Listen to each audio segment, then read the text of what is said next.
केंद्रीय संस्कृति एवं पर्यटन मंत्री गजेंद्र सिंह शेखावत जोधपुर दौरे पर रहे। इस दौरान मीडिया से बात करते हुए कहा कि कुंभ में तैयारी को लेकर उन्होंने कहा कि वैदिक सभ्यता से लेकर के महाभारत के काल में, गुप्त शासन काल में, चालुक्य वंश के समय में और उसके बाद पूरे मध्यकालीन भारत इतिहास में कुंभ का उल्लेख मिलता है।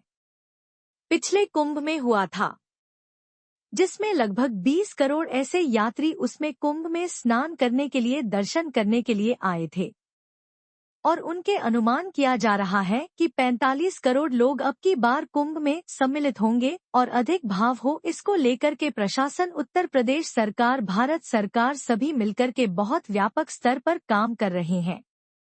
उनकी संख्या को भी 1.5 गुना बढ़ाया गया है। वहां 1.5 लाख से ज्यादा शौचालय बनाए गए हैं।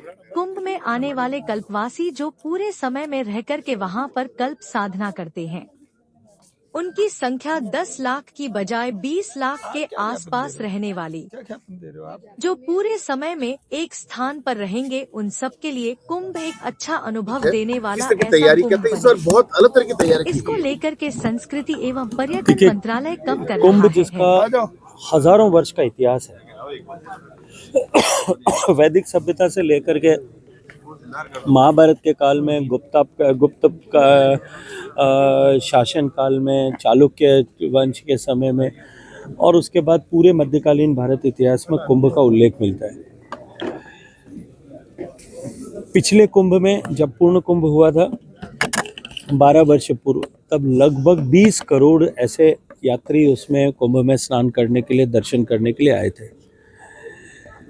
पिछले अर्ध कुंभ के समय में ये संख्या बढ़कर के 25 करोड़ हुई थी और अब की अनुमान किया जा रहा है कि 45 करोड़ लोग अब की बार कुंभ में जो है वो साक्षी बनेंगे, सम्मिलित होंगे। अब की बार का कुंभ और अधिक दिव्य हो और अधिक भव्य हो, इसको लेकर के प्रशासन, उत्तर प्रदेश सरकार, भारत सरकार सभी मिलकर के बहुत व्यापक स्तर पर इस पर काम कर रहे हैं। जो कुंभ के लिए पेंटोन पुल्स बनाए जाते हैं, उनकी संख्या को भी 1.5 गुना बढ़ाया गया है। वहाँ 1.5 लाख से ज़्यादा शौचालय बनाए गए हैं।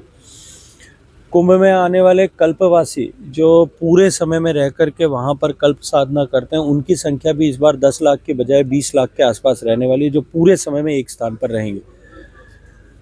उन सब के लिए कुंभ एक अच्छा अनुभव देने वाला ऐसा कुंभ बने। देश दुनिया से जो पर्यटक कुंभ के समय में आएंगे, लगभग 20 लाख विदेशी सैलानी जिनको हम एक्सपेक्ट करते हैं, उनको भारत के कुंभ का एक जगह पर, एक स्थान पर एक वृहत्तर भारत का अनुभव हो, इस दृष्टिकोण से भी हमने पूरी तैयारी वहाँ की है। संस्कृति मंत्रालय ने अनेक स्थानों पर कुंभ में भारत की संस्कृति को डिपिक्ट करने के लिए अलग अलग मंच बनाए हैं। उसके अतिरिक्त उत्तर प्रदेश सरकार ने जो 14 एकड़ भूमि दी है, उस पर हम एक भारत के सब प्रांतों के क्राफ्ट, कल्चर और कुजीन, भोजन, वहाँ की हस्तशिल्प और वहाँ की संस्कृति, इन तीनों को हम प्रदर्शित कर सकें, इस तरह की एक रचना वहाँ की, जिस पर हम काम कर रहे हैं। और देश के सभी ख्यातनाम जो कलाकार वो वहाँ पर उसमें अपना प्रदर्शन करेंगे और सारे देश भर के आर्टिजन्स, देश भर के अलग अलग क्षेत्रों में काम करने वाले लोग अपने हुनर का वहाँ पर सीधा जो है प्रत्यक्ष प्रदर्शन वहाँ करने वाले। तो अब की बार का ये कुंभ दुनिया के लिए एक ऐसा अवसर होगा जो भारत की ताकत और भारत की सांस्कृतिक शक्ति को एक साथ में देख सकेगा, क्योंकि 45 करोड़ लोग जो कुंभ में आएंगे, भारत और चीन को छोड़ करके दुनिया के किसी भी देश की इतनी पॉपुलेशन भी नहीं है। इतने लोग एक साथ एक जगह में एकत्रित होंगे और दुनिया का सबसे बड़ा मानवों का एकत्रीकरण एक जगह पर होगा। Thank you sir.